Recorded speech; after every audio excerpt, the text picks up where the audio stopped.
자, 오늘은 본문 말씀을 가지고 믿음은 삶으로 증명된다라는 제목으로 하나님 말씀을 증거하겠습니다. 야고보서는 예수님의 형제 야고보 사도가 쓴 말씀입니다. 예수님의 제자 중에 세베대 아들 야고보도 있고, 그죠? 예수님의 형제 야고보도 있습니다. 이 예수님의 형제 야고보는요, 예루살렘 교회 초대 공의회 의장이었어요. 그래서 그 유대교에서 개종한 사람들이 막 할례 받아야 된다 하고 바울은 아니다 하고 막 싸울 때 그때 그 중재를 해줬던 사람이 바로 이 야고보입니다. 이 야고보가 야고보서를 쓴 이유는요, 예루살렘 교회에서 함께 신앙생활을 했던 성도들이 이제 흩어지게 됐습니다. 근데 흩어진 삶 속에서 막 외적으로 내적으로 문제가 많아진 것입니다. 특히 성도들끼리 내적인 문제에 휩싸인 것을 보고 그것을 해결하기 위해서 쓴 책이 바로 야고보서였다는 것입니다. 이런 야고보서가 말하고자 하는 중심은 바로 이 말씀입니다. 야고보서 2장 17절부터 19절 말씀입니다. 시작. 이와 같이 행함이 없는 믿음은 그 자체가 죽은 것이라. 어떤 사람은 말하기를 너는 믿음이 있고 나는 행함이 있으니 행함이 없는 내 믿음을 내게 보이라. 나는 행함으로 내 믿음을 내게 보이리라 하리라. 내가 하나님은 한 분이신 줄을 믿느냐? 잘 아는도다. 귀신들도 믿고 떠느니라. 이와 같이 행함이 없는 믿음은 그 자체가 죽은 것이라. 이게 핵심인데요, 반대로 말하면 살아있는 믿음, 하나님이 기뻐하시는 믿음은 행하는 믿음이라는 거예요. 믿는다 말하면서도 행함이 없는 믿음, 그거 믿음 아니다. 진짜 믿음은 행함으로 증명될 수 있다라는 것입니다. 여기 말씀해 보니까 귀신들도 믿고 떠느니라 라고 돼 있죠. 이게 무슨 말입니까? 귀신들도 하나님이 인정한다는 거예요. 하나님이 어떤 분인 줄 알아요. 예수님이 어떤 분인 줄 알아요. 그러니까 예수님이 딱 나타나면은 귀신들이 뭐예요? 어우, 당신과 나 무슨 상관이냐고 제발 떠나달라고 막 벌벌벌 떤단 말이에요. 그 말입니다. 그러니까 귀신들도 믿고 막 떨어요. 막 떨어요. 인정한다는 거예요. 그런데 그들이 못하는 게 있어요. 귀신들은 믿어요. 믿긴 믿어. 그래서 나를 떠나세요 말은 해. 그런데 믿음을 따라 살지는 못해요. 하나님 말씀 따라 살질 못한다니까요. 선을 행할 수가 없어요. 그게 귀신들의 한계예요. 왜요? 마귀 사단은 하나님 말씀 반대로 하는 거지 말씀대로 살진 못해요. 존재에 대한 인정을 하고 떨지만 말씀대로 살진 못한다. 여러분, 마찬가지입니다. 우리가 하나님 계심을 인정은 해. 그런데 그 인정하는 말의 수준으로 인정하는 걸 넘지 못하고 내가 삶으로 내 믿음을 증명하지 못하면 우리는 귀신 수준의 믿음밖에 안 된다는 거예요. 그거 얘기하는 거예요. 우리는 더 차원이 높은 믿음의 수준으로 올라가야 되는데 귀신을 넘어선 차원의 믿음의 수준이 뭐냐? 내가 믿는 하나님의 말씀을 그대로 순종하고 따르고 삶으로 증명되는 것, 이게 진짜 믿음이다라는 것을 야고보는 강조하고 있는 것입니다. 그럼 여기서 우리는 질문이 생깁니다.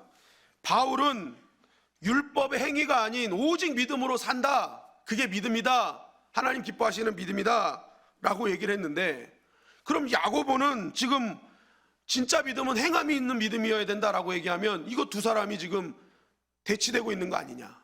그죠? 우리는 항상 이거 퀘스천이에요. 이 한 사람은 행함이 아닌 믿음이다라고 하고 한 사람은 믿음은 행해야 된다라고 얘기한다면 누구 한 사람은 거짓말하고 있는 거 아니냐라고 이렇게 우리는 질문할 수 있습니다.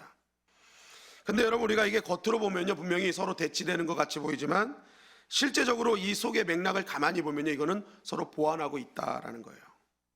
왜냐하면 두 사도는 전하는 대상이 다르다는 거예요. 전하는 대상이 다르다. 바울이 오직 믿음으로 말미암아 구원을 받는다라는 것은 구원을 얻으려면 율법과 할례를 지켜야 한다고 강조하는 유대교회 사람들에게 얘기하는 거예요. 그래서 그게 아니다. 구원은 오직 믿음으로만 받는 것이다. 그러니까 어떻게 보면 신앙의 초보자들 가운데 얘기하는 거예요. 구원은 오직 믿음으로 받는다. 그런데 야고보 사도는 그게 아니에요. 이미 구원받은 자들, 믿음으로 구원받은 자들이 실천이나 행함하는 것을 무시하고 살아가는 모습을 보고 오히려 그들의 삶이 믿음으로 구원받았음에도 불구하고 삶과 모든 행위는요 불신자보다 못한 모습을 보니까 그렇게 살면 안 된다.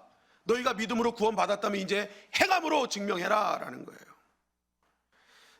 믿고 나서 하나님이 의롭다 인정해 주셨으면 그에 걸맞는 행동이 나타나야 된다. 그거 잘못된 거다. 그렇지 않으면 잘못된 거다. 그래서 열매도 없고 행동도 없는 무늬만 있는 크리스찬들을 향해서 말하는 것이 야고보서예요. 그러니까 두 사람은 대치되고 있는 것이 아니라 전하는 대상이 다른 겁니다. 전하는 대상이 달라요. 여러분, 우리가 교회 역사를 보더라도요, 종교개혁을 했던 루터는요, 로마서와 갈라디아서를 강조했어요. 그 안에는 오직 믿음으로 있어요. 왜냐하면 당시에 구원에 대한 잘못된 이해가 있었잖아요. 그러니까 뭐예요? 오직 믿음으로 우리 구원받는다 해서 로마서, 갈라디아서를 강조했던 거예요. 야고보서는 조금 좀 천하게 여긴 경우도 좀 있었죠. 근데 그것이 천하게 여겼다기보다는 지금 상태가, 이 믿음을 갖고 있는 사람들의 상태가 이 너무 그 구원에 대한 잘못된 이해가 막 다른 어떤 것들 막 사모하고 막 면죄부 팔고 막 이런 것들이 잘못됐다 이거. 그래서 종교개혁을 한 거예요. 그러고 나서 이제 시간이 지났는데 교회가 이렇게 믿음으로 구원을 받았는데 이상하게 교회가 조금씩 생명력을 잃어간 거예요. 그게 무엇이냐? 행함의 신앙이 사라지고 있었던 거예요.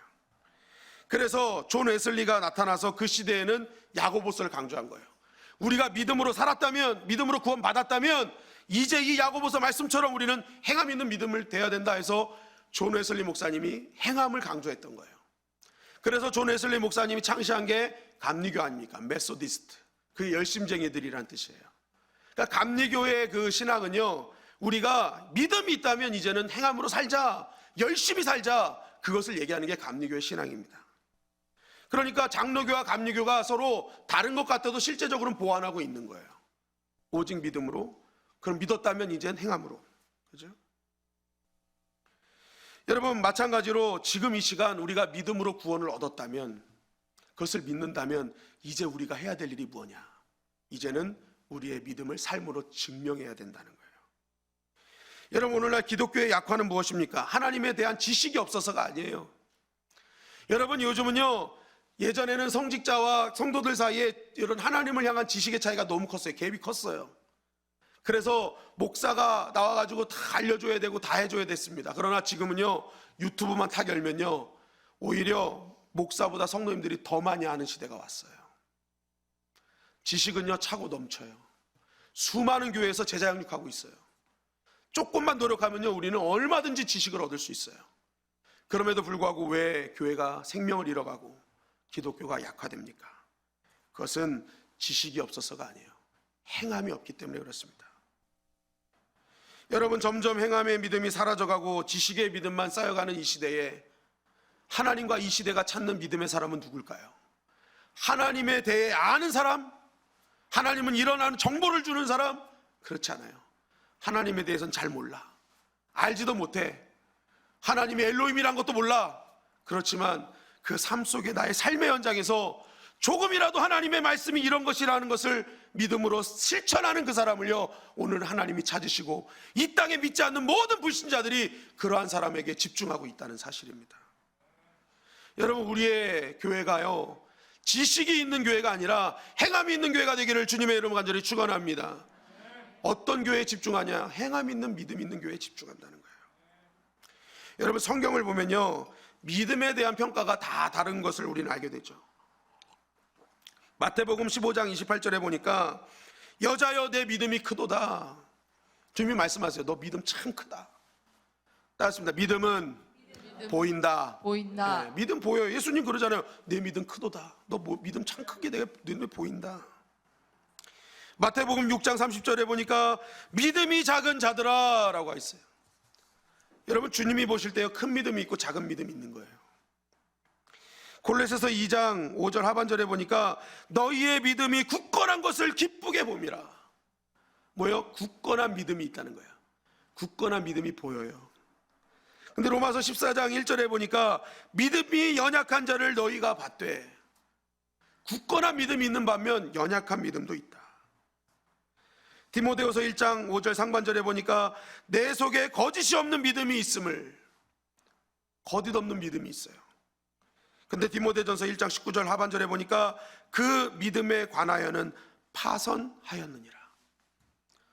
거짓 없는 믿음 있는 반면 완전히 파선한 믿음도 있다.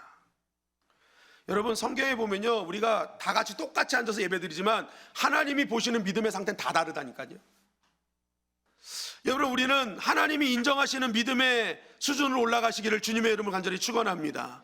인정받는 믿음이 돼야죠. 하나님 딱 보실 때, 야, 네 믿음 크다, 너 믿음 참 굳건하다, 내가 참 그거 좋아해. 여러분, 그런 믿음에 우리가 서야 되지 않겠습니까? 근데 그 믿음은 어떤 믿음이냐는 거예요. 행하는 믿음이라는 거예요. 행하는 믿음. 오늘 야고보 사도는 그걸 얘기하는 거예요. 행하는 믿음으로 하나님께 영광 돌리자. 행하는 믿음이 살아있는 믿음이고 하나님이 찾으시는 믿음이다. 그러면 야고보 사도는 어떻게 이렇게 행하는 믿음을 자신 있게 얘기할 수 있는가? 우리에게 살아있는 이 믿음이 행하는 믿음이냐는 것을 자신 있게 얘기할 수 있는가? 그 이유가 있어요. 우리 야고보서 1장 1절 말씀을 다 같이 읽겠습니다. 시작. 하나님과 주 예수 그리스도의 종 야고보는 흩어져 있는 12지파에게 문안하노라. 자, 야고보가 야고보서를 시작하면서 말하는 것이 무엇입니까? 하나님과 예수 그리스도의 종이라고 자신을 표현하고 있어요. 여기서 종이란 말은 헬라어로 둘로스라는 단어로 노예라는 뜻입니다. 노예. 그런데 이 단어의 그 원래 유래된 단어는 데오라는 단어에서 유래됐는데 이것이 얽매이다라는 단어입니다. 얽매이다. 그러니까 내가 누군가의 종이 됐습니다 하는 것은 나는 이제 그 사람에게 얽매인 존재입니다 라는 거예요. 이제 내 인생은 내가 주인이 아니라 저 사람이 나의 주인이고 나는 그 사람의 얽매인 자로 그 사람이 뜻하신 바대로 삽니다 라는 것을 이야기하고 있는 것입니다. 네, 여러분 보십시오. 지금 여기서 중요한 것은요, 야고보가 자신이 종되었다는 것을 얘기하는 것은요, 주변에 무슨 상황이 잘못돼서 자기가 종이 된 게 아니에요. 자기 자신이 직접 자신을 종이라고 격화시키고 있다는 거예요. 그런데 그 대상이 누구예요? 하나님과 주 예수 그리스도다라는 거예요. 그런데 야고보의 신분이 뭐였습니까? 예수님의 형제 아닙니까? 여러분, 여러분들의 형제가요, 여러분들의 동생이, 여러분들의 형이 갑자기 어느 날 와서 내가 메시아야 라고 하면 맞다고 생각해 보세요.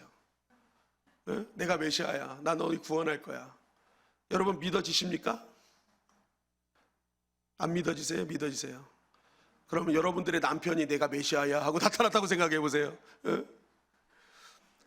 누구도 믿을 사람 없어요. 야, 내가 너 예전에 욕하는 것도 보고, 야, 네가 무슨 화장실 가는 것도 보고 다 봤는데 무슨 네가 메시아야.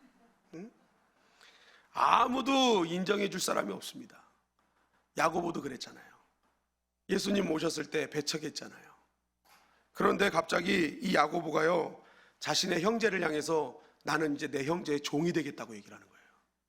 그 사람의 노예가 되겠다고 얘기하는 거예요. 여러분, 이게 어떻게 가능하냔 말이에요. 내 형제가 메시아라고 했는데 안 믿었어. 근데 갑자기 믿었어요. 종이 되겠다고 해. 친히 종이 되겠다고 해. 그 이유가 다른 것이 아니라 이 야고보가요, 깨닫게 된 거예요.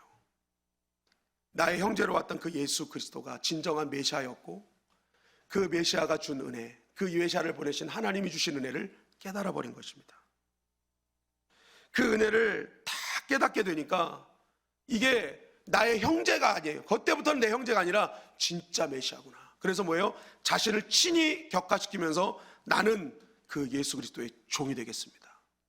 그리고 그의 뜻을 따라 살겠습니다라고 자신이 결단했던 것입니다. 여러분, 우리가 살면서 누군가의 큰 은혜를 받으면 우리도 이렇게 하지 않아요? 내가 이제 앞으로 당신을 형님으로 모시겠어요. 따고 하잖아요. 형님으로 모시겠습니다. 평생에 나의 당신을 은사로 모시겠습니다. 삶이 바뀌어버려요. 나와 동등한 관계였음에도 불구하고 은혜를 입으면요, 평생 내가 그 사람이 원하는 대로 행하는 삶을 살기로 결단하는 경우들이 종종 있단 말입니다.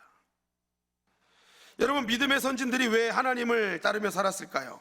어떤 상황에도 믿음을 버리지 않았을까요?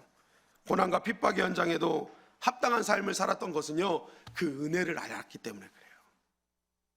그 은혜를 다 깨달으니까 이건 이제 내 마음대로 살 수가 없는 거예요. 그러니까 뭐예요? 그의 삶이 이 믿음의 삶으로 귀결된 거예요. 이제는 내가 주인이 아니라 하나님이 주인이시고 예수 그리스도가 주인이시고 그분의 뜻대로 나는 살겠다 했던 것입니다. 여러분, 여기서 하나님을 안다는 것은, 은혜를 안다는 것은 지식적인 알을 얘기하는 게 아닙니다. 이 성경에서 하나님을 안다라는 단어가 히브리 단어로 야다라는 단어인데요, 이게 한 944 정도 4군데 나와요. 그런데 여기서 말하는 하나님을 안다라는 단어는요, 유대인들은요 절대로 그것을 지식적인 알무로 얘기하지 않아요. 체험적인 알미예요. 그 뜻이에요. 체험적으로 알았다. 그러니까 하나님을 지식으로 한 것이 아니라 체험으로 알아버리니까요, 이게 어찌할 수 없는 거예요. 내가 그 체험으로 한 그 은혜가 너무 크다 보니까 이제는 뭐예요? 자신의 삶을 믿음으로 드러내놓고 살 수밖에 없었다는 것입니다. 여러분, 우리가 이 땅에 그냥 나온 사람 아무도 없지요. 누구나 다 부모님을 통해서 이 땅에 다 나왔습니다. 혹시 아메바가 자라가지고 사람이 되신 분 계신가요?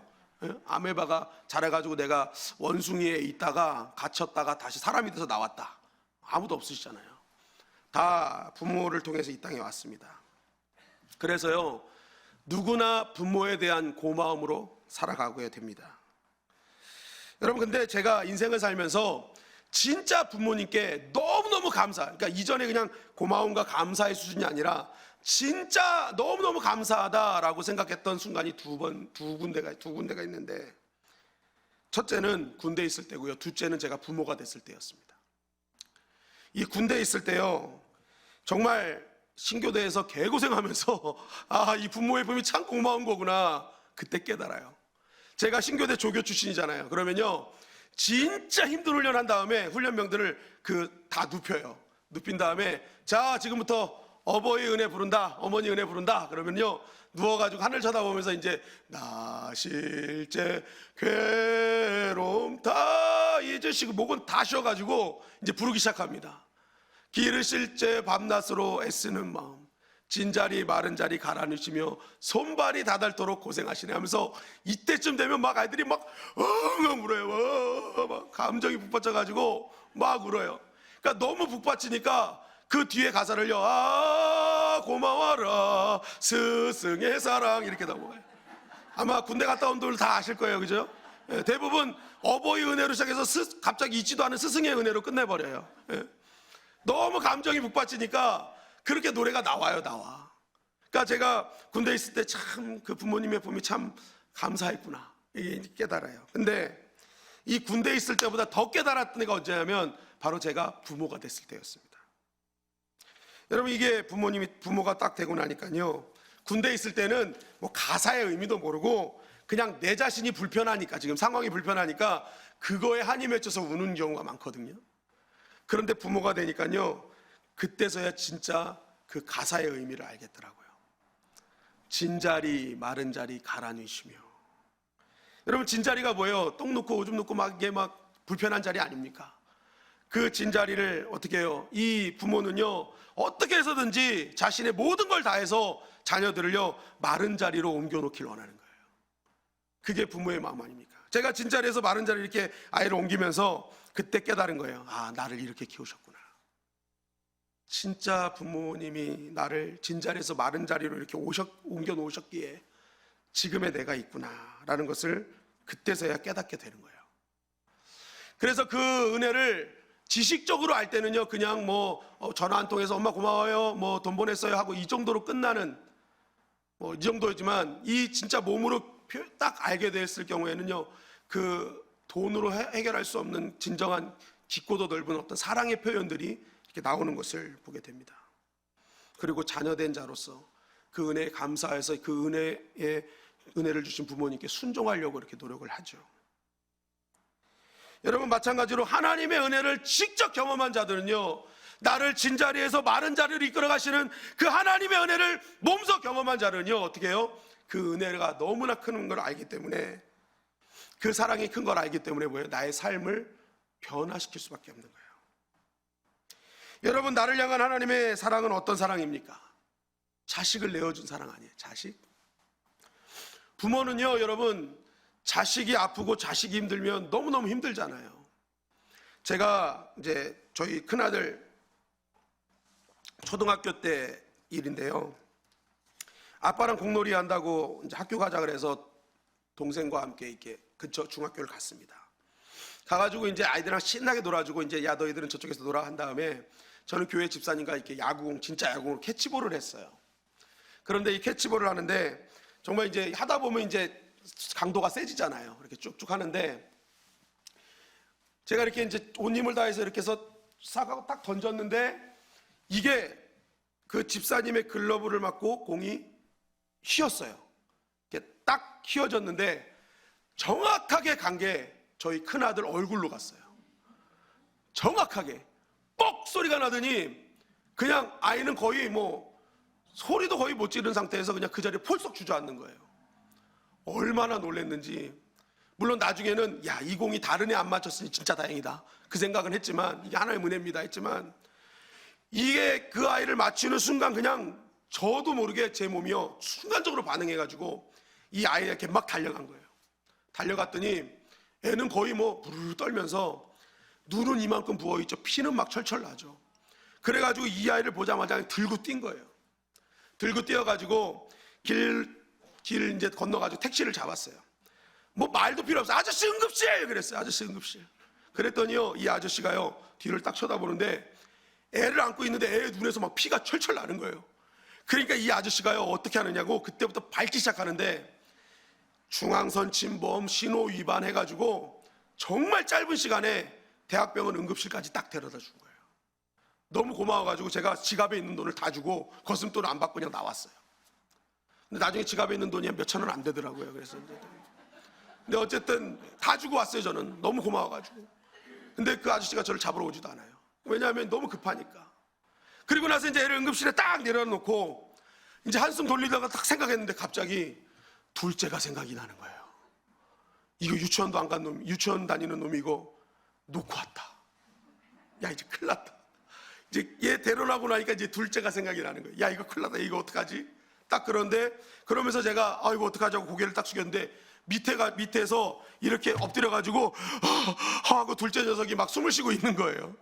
알고 봤더니 형을 둘러 안고 뛰는데 이거 아빠 놓치면 난 죽는다 해가지고 얘가 그냥 막 따라왔던 거예요. 저는 이게 큰 놈만 생각하니까 작은 놈은 보이지 않았던 거예요. 여러분 이처럼요 자식의 문제가 생기면 아버지는 눈이 돌아갑니다. 부모는 반드시 눈이 돌아가게 돼 있어요. 그러니까 그렇게 신원 위반하고 중앙선 침범 보통 때 같으면 아저씨 운전을 왜 그따구로 하냐고 막 소리 질렀을 텐데 그게 더 오히려 고마운 거예요. 내 아들을 위해서 정말 목숨 걸고 움직여준 거 아니에요. 정말 너무너무 그때는 고맙더라고요. 여러분 진정한 부모는요 요즘 뭐 자녀 학대 막 이런 일이 많이 벌어지지만 그건 빙산의 일각이죠. 진짜 부모들은요 얼마나 이 자식 아플까봐 정말 힘들까봐 목숨을 위해서 살지 않습니까? 여러분 부모들은요 가족과 자녀를 위해서 평생을 위해서 일하고요 그렇게 열심히 노력했는데 안 된 것 때문에 평생 죄인처럼 살아가는 게 부모 아닙니까? 안 그래요?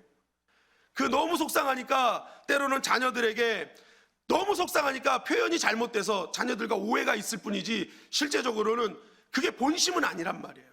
너무 미안하니까 자녀와 가족들 보기 미안하니까 오히려 내가 다른 식으로 표현할 뿐이지 실제적으로는 그 부모의 마음속에는 가족과 자녀를 향한 마음이 크단 말이에요. 그런데 보십시오. 하나님께서는요 우리를 얼마나 사랑하셨냐면 당신의 독생자 외아들을 우리를 위해서 내어주셨다는 거예요. 내 자녀 지금 아파서 부모들은 막 벌벌벌 떨고 어떻게 하면 내 아이 고칠까 해서 차라리 나를 아프게 하시고 나를 데려가시라고 할 급한 아닙니까? 그런데 하나님은 당신의 아들이 아버지 나 너무 힘들어요. 나 이거 못하겠어요. 내 자녀 아니면 돌려주세요. 걷어주세요. 하는데도 하나님은 눈 하나 깜짝하지 않으시는 거예요. 너 좀 아파도 힘들어도 네가 참아야 된다. 내가 너무 사랑하는 이들이 있거든. 여러분 자기 자신을 죽음의 구렁텅이로 몰아놓고 누구를 살리는 거예요? 나를 살리는 거예요. 우리를 살리는 거예요. 그게 하나님의 은혜라는 게 그게 하나님의 은혜라는 거예요. 누가 내 자식을 남의 자식 살리고자 죽음의 구렁텅이로 봅니까? 있을 수 없는 일이잖아요. 이해되지 않고 납득되지 않는 일이잖아요. 그런데 하나님이 어떻게 하셨다는 거예요? 우리 살리시려고 나 살리시려고 자신의 자녀를 자신의 외아들을 더 깊은 고통의 가운데 몰아넣으셨어요. 여러분 그것이 진정한 은혜이고 진정한 사랑이었다는 것입니다. 복음서의 제자들이 사도행전의 제자들과 다른 사람들이 아니라 똑같은 사람인데 왜 달라졌겠습니까? 복음서의 제자들이 지식적으로만 알고 있었어요.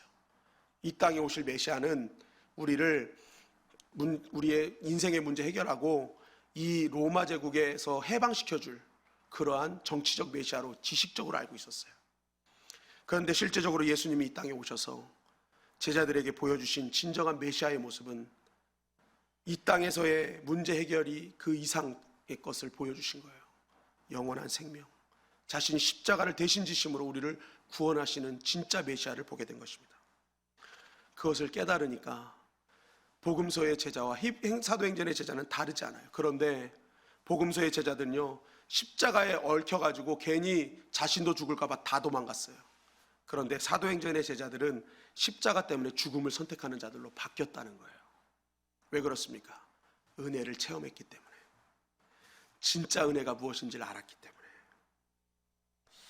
여러분, 이런 하나님의 사랑과 은혜는 2000년 전에 멈춘 사랑이 아니라 지금 이 시대에도 여전히 그 사랑은 진행되고 있는 줄 믿습니다. 그 사랑에 그 은혜가 있기에 오늘도 우리는 그 하나님을 찬양할 수 있는 거예요. 여러분, 오늘 우리가 그 사랑에, 그 은혜에 감사하는 시간이 되기를 주님의 이름으로 간절히 축원합니다. 우리가 그 사랑을 알고 그 은혜를 경험하면 우리는 이 땅에서 우리의 삶으로, 믿음으로 증명하는 삶을 살아가게 되는 것입니다. 여러분, 오늘 하나님께서 우리 각자에게 필요한 은혜를 주실 거예요. 여러분, 그 은혜를 붙잡으시고 그 은혜에 합당한 삶으로 나아가는 저와 여러분들이 되시기를 주님의 이름 간절히 축원합니다. 내가 결단해서 되는 게 아니에요. 먼저 주신 은혜를 누려야 되는 거예요. 그러면요, 나의 삶은 자연스럽게 변화되는 거예요. 둘째는요, 정체성이 확실했다는 것입니다. 야고보서 1장 1절부터 2절 말씀입니다. 시작. 하나님이 이 모든 말씀으로 야고보서 1장 1절 2절 시작. 하나님과 주 예수 그리스도의 종 야고보는 흩어져 있는 12지파에게 문안하노라. 내 형제들아, 너희가 여러 가지 시험을 당하거든 온전히 기쁘게 여기라. 자, 시험이 오면 기쁘신 분, 시험이 오면 난 기뻐요, 미치겠어요, 팔짝 뛰겠어요, 막 행복해요. 이 말씀은요, 납득이 안 되는 말씀이에요. 시험 오면요, 정말 열불이 나죠. 염려가 되고요, 좌절하는 것이 시험입니다. 근데 시험도 한 가지가 아니라 여러 가지 시험이래요. 여러 가지 시험. 여러분, 시험의 종류는 한 가지가 아니에요. 여러 가지가 있어요. 오늘 야고보서에서만 시련이 있고 또 시험이 있는데, 시험은 하나님이 주시는 테스트가 있고 마귀가 주는 템테이션이 있단 말이에요. 여러 가지예요, 여러 가지. 근데 그 여러 가지를 기쁘게 여기래요. 말도 안 되는 고백을 하고 있어요. 근데 야고보사는 어떻게 이러한 일들을 선포하고 있는가? 그 이유는 다른 게 아니에요. 자신은 하나님과 예수 그리스도의 종이라는 정체성이 있어요. 나의 주인은 하나님이시고 나의 왕은 하나님이시고 나는 그분의 자녀다. 그죠? 이거에 대한 확실한 정체성인 거예요. 그러면 여기서 연결되는 게 뭐예요? 나의 왕 되시며 나의 아버지 되시며 나의 주인 되시는 분은 결단코 그의 자녀와 백성과 그의 종들을 악의 구렁텅이, 힘듦의 구렁텅이로 몰아넣으시지 않는다.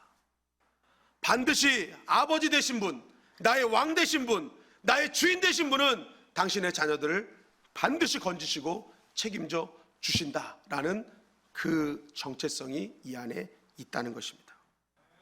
여러분, 우리가 여러 가지 시험 속에서도 기쁜 이유가 뭐예요? 나의 왕 되시고 아버지 되시고 주인 되신 하나님이 반드시 건져주심을 믿기 때문에 그래요. 그러니까 이런 정체성 있는 사람은요, 여러 가지 시험 속에서도 기뻐할 수 있어요. 왜요? 그 끝을 신뢰하니까, 건지실 주님을 믿으니까. 여러분, 출애굽한 이스라엘 백성들에게요, 하나님이 가장 먼저 하신 게 뭐예요? 정체성 확립이었어요. 정체성 확립. 그래서 가나안을 들어가기 전에 1년 동안 딱 모여가지고 제자 훈련을 시키시는데 말씀을 주신 거예요. 말씀. 1년 동안 딱 모여가지고 너희들 이거 말씀 들어야 돼. 그런데 이 말씀을 주신 이유를 정확하게 얘기하고 계세요. 출애굽기 20장 1절 2절 말씀입니다. 시작. 하나님이 이 모든 말씀으로 말씀하여 이르시되 나는 너를 애굽 땅 종 되었던 집에서 인도하여 낸 내 하나님 여호와니라. 자, 이 말씀의 핵심은 너희는 이제 종이 아니다 그거예요. 너희는 이제 종이 아니야. 이제 내 백성이고 내 자녀야라는 거예요. 너희는 이제 종 노릇하는 그런 자리가 아니라 이제는 의의 아들로 너희를 내가 불렀어라는 거죠. 그러면 이제 너희들 정체성이 바뀌었거든. 그럼 이 정체성이 바뀐 너희들이 이제 어떻게 살아야 되는지 내가 알려줄게 하면서 알려주신 것이 말씀이란 말이에요. 율법이란 말이에요. 그러니까 이것을 여러분 하나님께서 이 땅을 살아가는 하나님의 백성으로 살아가는 매뉴얼로 보시면 돼요. 늘 강조하는 거지만 여러분 이것을 우리가 왜 읽어야 됩니까? 여기 안에 하나님 백성으로 살아가는 방법이 적혀 있는 거예요. 그러니까 하나님께서 이거를 딱 주신 거예요. 자, 이제 너희들 정체성 바뀌었지? 하나님 자녀는 이렇게 사는 거야. 그리고 이렇게 살아가는 자를 내가 자녀로 인정하고 그렇게 사는 자녀를 내가 지키고 보호해 줄 거야. 그 약속이 있는 거예요. 약속. 여러분 결국 우리가 어떻게 이 마지막 때를 믿음의 삶으로 증명하며 살 수 있겠어요? 어떤 상황 속에서도 하나님의 자녀를 지키시는 그 아버지가 나의 하나님 아버지이심을 믿는 자만이, 이 약속의 말씀을 지키며 살아가는 자를 하나님은 기억하시고 보시고 그런 자에게 복 주시고 지키신다는 것을 믿는 자만이 이 마지막 때를 믿음으로 살아갈 수 있다는 것입니다. 어릴 때 아이들 동물원을 데리고 가면요, 사자와 곰을 무서워하지 않고 막 사자와 곰을 혼내요. 막 고릴라가 이렇게 있어도 막 고릴라 앞에서 막 떠들어요. 와봐. 그럼 고릴라가 이렇게 와요. 그러면 이 아이들의 선택은 뭐예요? 100% 제 뒤에 숨습니다. 애들이 볼 때는 제 몸이 고릴라보다 더 커 보이거든요. 우리 아빠 보통 아빠가 아니야. 딱 보면 뭐 그냥 고릴라야. 그러니까 이제 아빠는 싸울 수 있어. 이 생각하는 거잖아요. 저는 이제 그런 일이 벌어지면 저희 집사람 뒤로 딱 숨어버립니다. 예. 저희 집사람이 우리 집의 끝판왕이에요. 끝판왕. 예. 그러니까 이게 가장 센 사람 뒤로 숨는 거거든요. 우리 아이들 어렸을 때 막 의자에서 뛰어내리고 막 깨요. 그러면요, 이 아이들이 높은 데서 막 뛰어내리는 이유는 단 하나예요. 밑에서 아빠가 받쳐주니까. 그러니까 이 아빠를 신뢰하는 거예요. 신뢰하는 거. 우리 아빠는 내가 어디서 떨어지든지 날 잡아줘. 그러니까 막 어디선지 날아다니는 거예요. 날아다녀. 여러분 신앙이 바로 그런 것이죠. 사망의 음침한 골짜기를 다닐지라도 우리 아버지 되신 하나님께서, 나의 주인 되신 아버지께서 주의 지팡이와 막대기로 나를 안위해 주시는 믿음. 그러니까 여러분 사망의 음침한 골짜기, 여러 가지 시험이 두렵지 않은 것입니다. 여러분 우리가 이 땅을 보면요, 문제투성이 아닙니까? 시험투성이 아닙니까? 여러분 이스라엘 백성들이요, 가나안 땅에 들어갈 때도요, 빈 공터가 아니었어요. 강한 7개의 족속이요 그 땅을 살고 있었단 말이에요. 그럼에도 불구하고 그 땅을 여유롭게 헤집고 다닌 이유가 무엇입니까? 이스라엘 백성들은 정체성이 있었어요. 하나님이, 아버지 하나님이 나를 지키신다. 우리는 그분의 자녀다. 이 정체성만 확실하면 어디를 가든지 이기게 하셨어요. 이스라엘 백성 전형적인 뭐 군대 훈련을 받거나 이런 것도 없잖아요. 그럼에도 불구하고 하나님이 이기게 하신 이유는 단 하나예요. 너 내 자녀지. 내 아버지, 난 당신의 자녀입니다. 그거 하나만 딱 정확하게 갖고 있으면요, 아버지께서 다 책임져 주셨다는 것입니다. 마태복음 6장 30절부터 32절은 우리에게 이렇게 증거하죠. 시작. 오늘 있다가 내일 아궁이에 던져지는 들풀도 하나님이 이렇게 입히시거든. 하물며 너희일까 보냐. 믿음이 작은 자들아.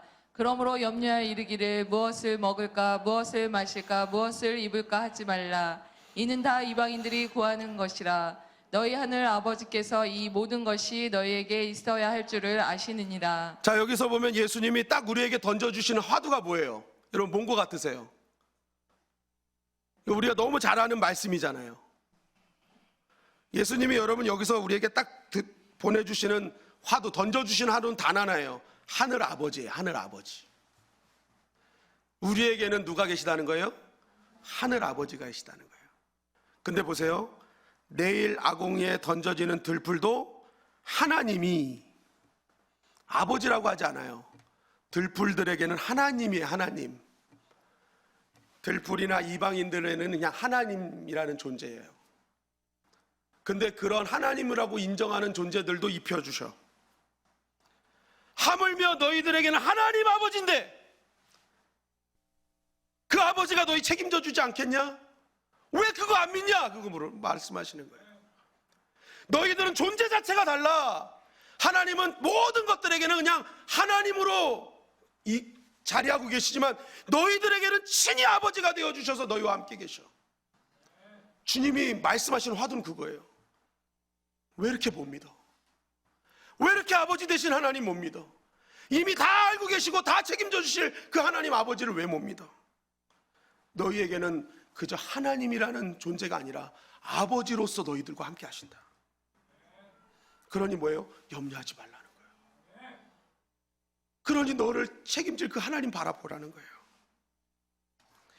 여러분, 우리들이 회복하고 싶은 순간을 다 에덴 동산이라고 생각해요. 에덴 동산이 우리 집에 회복됐으면 좋겠어요. 그럼 왜 에덴 동산입니까? 왜 에덴 동산이에요? 여러분, 조건을 따지면 에덴 동산처럼 조건 나쁜 데가 없어요. 여러분, 에덴 동산 보세요. 옷이 있습니까? 옷이 한 벌도 없어요. 거기는 다 벗고 다녔어요. 돈도 없고요, 집도 없고요, 차도 없고요. 있는 것이라고는 먹는 것뿐이었어요. 그런데 우리가 살고 있는 이 서울을 한번 보십시오. 우리가 살고 있는 삶을 보세요. 옷 벗고 다니세요? 많아도 너무 많잖아요. 그래서 오죽하면 이웃사랑 나눔에 내 옷까지 갖다 놔요. 너무 많으니까. 1년에 한 번 안 입고 장롱에 쌓아놓은 옷이 태반이에요. 그리고 나서 여자들은 열어보고 그래요. 입을 옷이 없네. 그죠? 옷이 태반인데 입을 옷이 없대. 돈도 있어요. 버는 돈보다 또 꼽을 쳐놓은 돈까지 있어요. 돈도 많아요. 집도 있고요, 차도 있고요, 먹을 것도 많아요. 조건으로 보면요, 여러분, 에덴 동산보다 지금이 더 낫다니까요. 왜 아무것도 없는 에덴 동산을 자꾸만 사모할까? 그 이유는 단 하나예요. 그곳에 누가 계세요? 하나님이 계세요.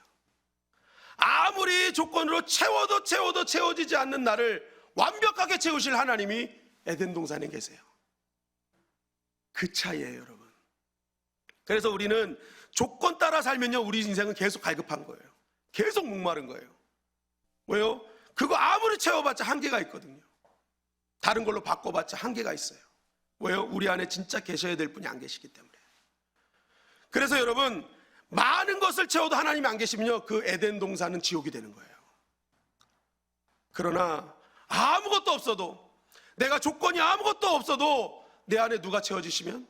하나님이 채워주시면, 그러면 조건이 없어도 아무것도 채우지 않아도 그 어디나 하늘나라가 되는 것입니다. 여러분, 이토록 하나님을 향한 정체성은 정말 중요한 거예요. 나의 아버지 하나님이 나를 지키신다, 보호하신다. 요한복음 1장 12절은 우리에게 이렇게 증거하죠. 시작. 영접하는 자 곧 그 이름을 믿는 자들에게는 하나님의 자녀가 되는 권세를 주셨으니. 네, 하나님의 자녀가 되는 권세는 예수 그리스도를 나의 구주로 영접하는 자예요. 여러분, 이 시간 예수님을 구주로 영접하셨습니까? 하셨어요? 여러분, 예수님을 구주로 영접하는 자가 누리는 특권은 하나님의 자녀가 되는 특권이거든요. 그러면 여러분들이 이미 예수님을 구주로 영접했다면 아버지 되신 하나님이 나를 지켜주시는 아버지로 함께 하시는 줄 믿습니다. 그리고 나의 남은 인생을 아버지 하나님께서, 하늘 아버지께서 우리의 인생을 지켜주실 거예요.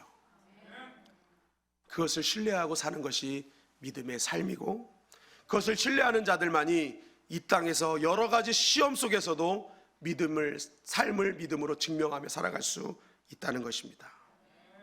여러분, 감정에 의해서, 컨디션에 의해서 신앙생활 하지 맙시다. 내가 좋을 때만 하는 거고 컨디션 좋을 때만 하는 것이 신앙이 아니잖아요. 우리가 변함없는 신앙을 유지하는 힘은 정체성에서 오는 것입니다. 나를 지켜주신 하나님은 영원히 변치 않으시고 나를 지키신다는 그 믿음이 있어야 우리는 내 감정과 컨디션을 넘어선 변하지 않는 모습으로 주 앞에 영광 돌릴 수 있는 것입니다. 만약 하나님이 컨디션대로 감정대로 하셨으면 우리 벌써 이미 다 죽었어요. 그죠? 하나님은 딱 하나 보세요. 내 자녀냐? 기준이 너무 단순해요. 하나님은 내 자녀냐? 내 아버지, 그 순간부터 끝나는 거예요. 아직 주님을, 예수 그리스도를 구주로 영접하지 않으셨다면 이 시간 예수님을 구주로 영접하시기를 주님의 이름 간절히 축원합니다. 그 자에게 아버지 하나님께서 함께해 주실 것입니다. 하나님 아버지는 하늘 아버지로서 졸지도 아니하시고 주무시지도 아니하시며 하나님의 택한 백성과 당신의 자녀들을 위해 오늘도 일하고 계세요. 그렇다면 이제는 그 하늘 아버지께 우리는 그 은혜에 보답해야 되지 않겠습니까? 그 은혜에 보답하는 길은 내가 뭘 엄청난 걸 하는 게 아니라 나의 삶의 현장에서 이제 삶을 믿음으로 증명해내는 것. 오늘 하루 잠깐이라도 하나님 말씀대로 순종하며 살아가는 것이 그 하늘 아버지가 주신 은혜를 갚는 길임을 여러분 꼭 기억하시고, 이제 변함없는 그 은혜를 받은 하나님의 자녀로서 이제는 말로만 하는 믿음이 아니라 행함 있는 믿음으로 하나님께 영광 돌리는 저와 여러분들이 되시기를 주님의 이름으로 간절히 축원합니다.